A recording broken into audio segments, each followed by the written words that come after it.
Well, good evening, everybody. Um, Checking in for you about the Jaguars. This is your big brother here, uh, one of the Jaguar fans.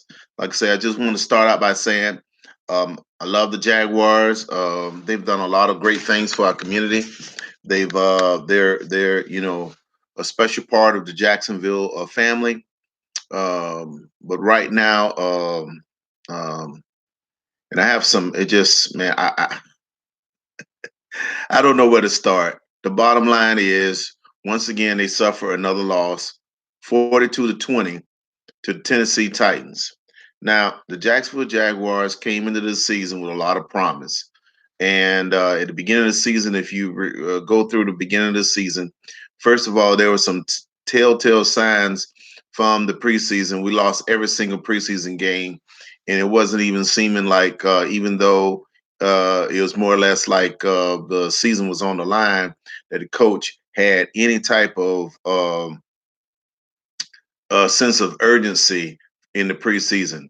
Now, I will say that I didn't um, concern myself with the preseason because I looked at it that that's the preseason, and maybe they're trying to make sure that Nick Foles don't get hurt, and make sure that our offensive line don't get hurt. And so then we go into the Kansas City game one of the regular season, and just about a few plays into the game in the offensive series, all our hopes and dreams falling on the back of Nick Foles just fell apart as he throws a touchdown against the Kansas City Chiefs. He's injured, and then it was reported that he'll be out for 11 weeks. So Nick Foles goes down. They bring in the rookie quarterback, 6th-round pick, uh, Minshew, Gardner Minshew. Gardner Minshew managed to produce a couple more touchdowns in a valiant effort for a rookie quarterback who you would expect to not have any type of inkling of the professional level.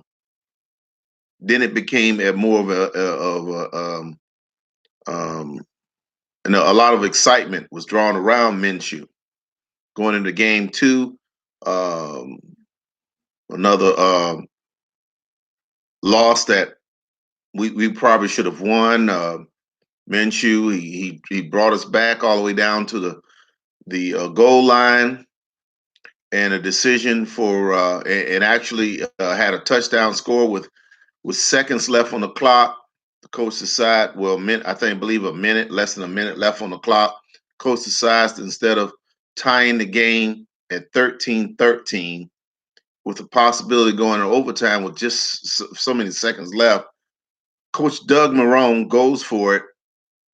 Um, and not and which is one thing. That's one thing, and I question that decision. The thing about it is, Coach Marrone goes for it, and the play that was called was for Leonard Fournette, who had previously been stopped throughout the game. And there is this unstoppability of Minshew at the time.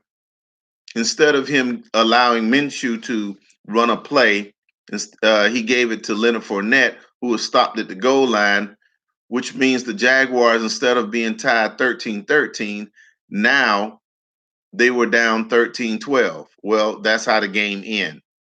During that game, there was a falling out between Leonard Fournette, between Doug Marrone and Jalen Ramsey, if you remember that game.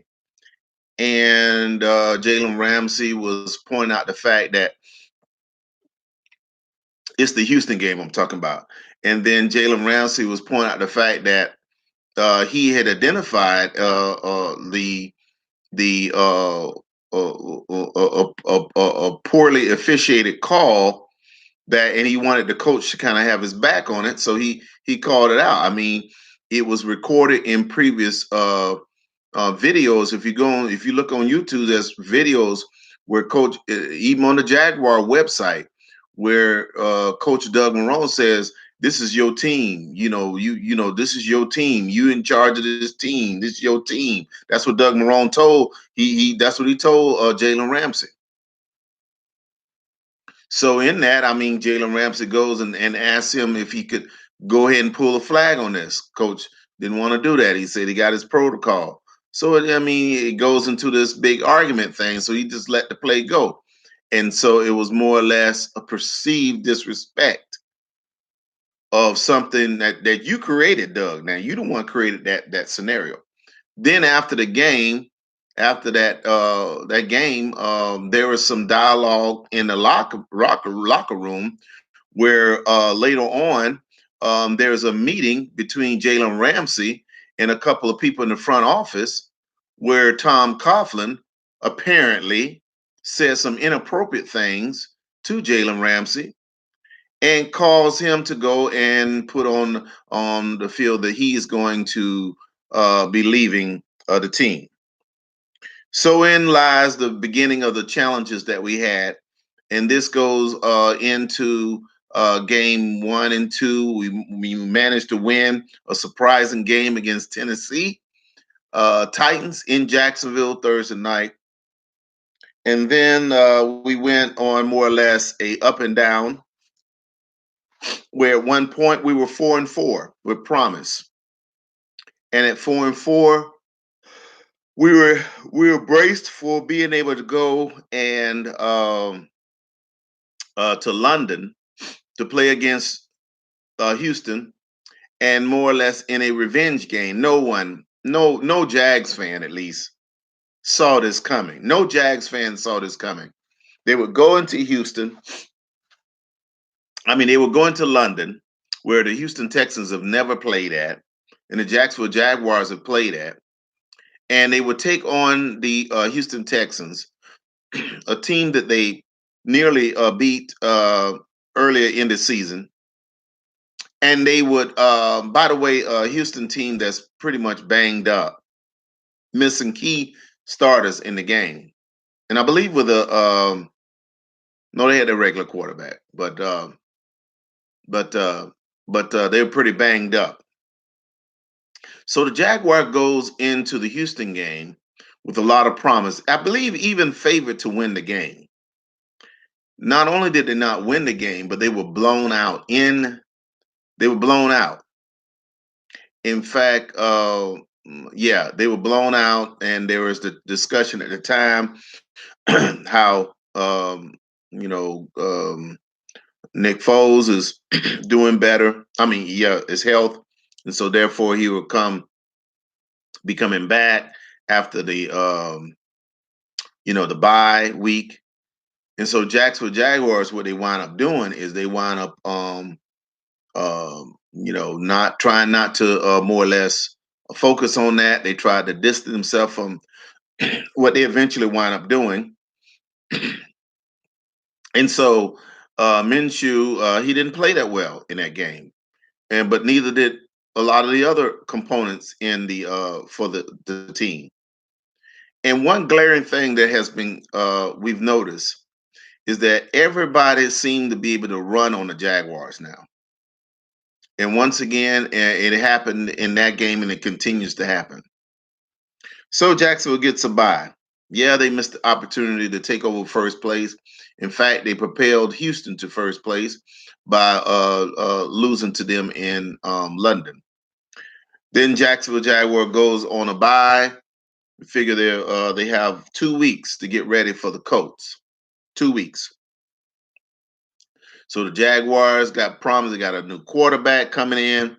They got 2 weeks to get ready for the Colts, and the Colts. I mean, they could have watched the coach, and they could have looked at all the things that people are doing with the Colts. They could have practiced on a game plan for the Colts. The Jacksonville goes into Indiana, and they lose again, and not they get blown out again. So now they get blown out by Houston Texans. Then they get blown out by the Colts, and they get blown out in an embarrassing form. It wound up scoring. I want to say 3 points. They wound up scoring. against the Colts. So you look at the Jaguars in that game. You say, okay, well, they got blown out by the Colts. That hurts. That stings. They're pretty much just about done mathematically. So now they got a chance to against the Tennessee Titans, the team that they had their way with. I mean, they sacked the quarterback. I want to say 8 times in that game. They had their way. The defense had their way. Well, no, the Jaguars had no chance in Tennessee. They were annihilated. In fact, at one point in the third quarter, well, excuse me, in the fourth quarter, it was 35-3. At one point, it was 35-3 in the Tennessee game. In fact, and then all of a sudden, Jacksonville tried to come back towards the end of the game. As embarrassing as it was, they cleaned it up to try to make it a little bit better. But the bottom line, they lost by 3 scores, 42-20. This team has been a very disappointment. And the defense has given up on the Jaguars. The defense have given up. The offense is in shambles. At 4-7, they're going to be facing next week. They're going to be facing a Tampa Bay Buccaneers team that has been kind of resilient. They're just coming off a great win over the Atlanta Falcons. Tampa Bay is very confident, and they're going to come in and they're going to into Jacksonville, and it's not going to be pretty. I struggle to see where we can grab a win at this point. I think the writing is on the wall for the coaching staff. I believe that we should clean house all the way from the VP on down. Coughlin needs to go. Definitely Doug Marrone and his team need to go. The defensive coordinator can't really figure out how to put together a good plan to stop the run. I believe we have the personnel. I believe the offensive coordinator can't put together a good coordinated effort to fool any. We don't fool anybody in the way in our play calling. Um, um, a couple of our linemen need to go. They're overpaid. Y'all know what I'm talking about. We paid all that money for the Carolina Panthers offensive lineman, and you know, a lot of money. We paid a lot of money for this guy, and he needs to go. So I believe we need to just clean house. The Jacksonville Jaguars need to just clean house, and so going into this week here, we got some challenges that I really don't see where this team goes in this week. They kind of in their own little cell right now. I feel like the defense have given up on them. They allowed Tennessee to score 35 points. They allowed Houston to score 30. They allowed the Colts to score 33, and I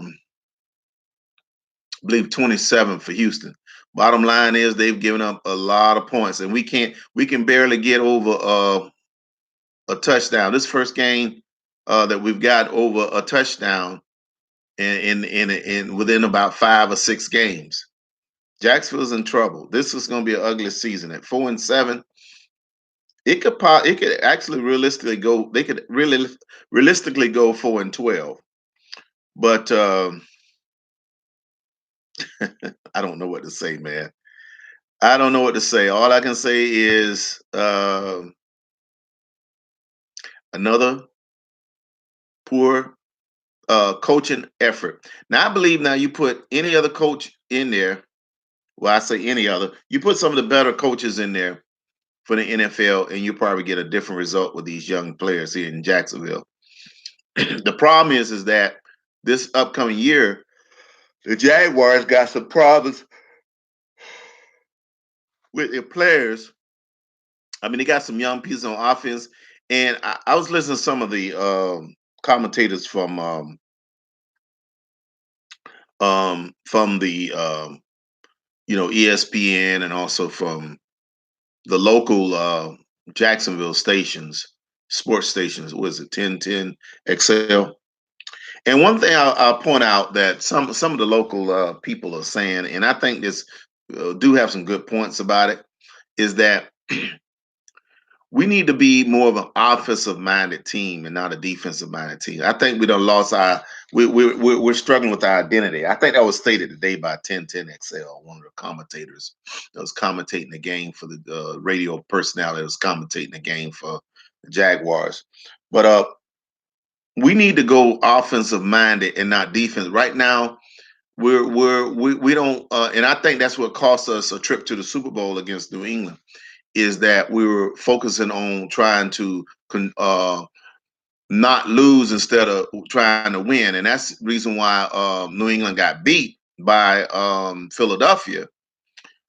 Is because Philadelphia focused on trying to win and not worrying about trying to hold the lead. They just kept pouring it on. Jacksonville don't do that. Jacksonville, they score, whatever. Or let's say they get the ball, and this was a statement that was made, and I agree with it. Is that if they get the ball, if they get the coin toss, what Jacksonville do is defer the coin toss so that they can get the ball first in the second half. Well, what if the team come down and score, and then the Jaguars, if they go and score, the defensive strategy goes to try to prevent, more of a prevent defense, because they don't have a lot of confidence in the offense. But the team needs to change its philosophy, way of thinking. The Jaguars need to become a score first kind of team, an offensive minded team. We haven't had that in a long time. A long time we haven't had. I would say probably it's 2019. We haven't had that in about, I don't know, 10, 15 years. It's been a long time since Jacksonville tried to be a score first type team or offensive minded team.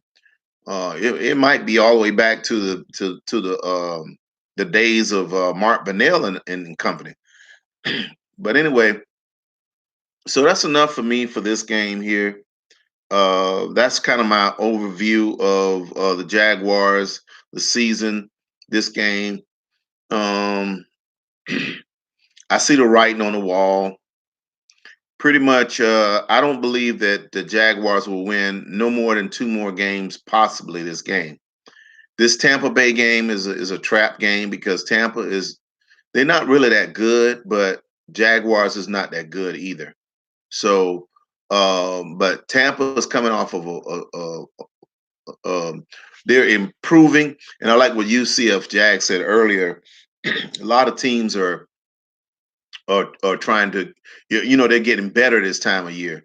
We seem to be getting worse. It seems like we were better at the beginning of the season, and I remember that last year when we beat New England. We beat some other teams, but then towards the end of the season, we went on a 7-game losing streak. So I don't know. It's a mess right now, and I really don't see Band-Aid. You put a Band-Aid on it on the season. We might luck up and win two more games, but I don't see it. I think the Tampa game is a trap game. I think Tampa's going to come in there, and I don't know. I don't know. It could be a different Jaguar team show up in Jacksonville, but three straight blowout losses. It's a mess right now. Well, I've said enough. Final score 42-20. Your Jaguars lost again, 42-20. They're now they fall to a 4-7 on the season. That pretty much seals our fate for the last place in the AFC South. That also means that we're not going to the playoff this year. We're not going to the playoffs. So, man, there's no the AFC is too good for a 9-7 team to go to the playoffs. So, but that's pretty much the take that I have. This season over. Now we need to start looking at draft picks now. See where we sit in the draft. So that's where we're at now. So, all right, go Jaguars. Duval till we die. Duval.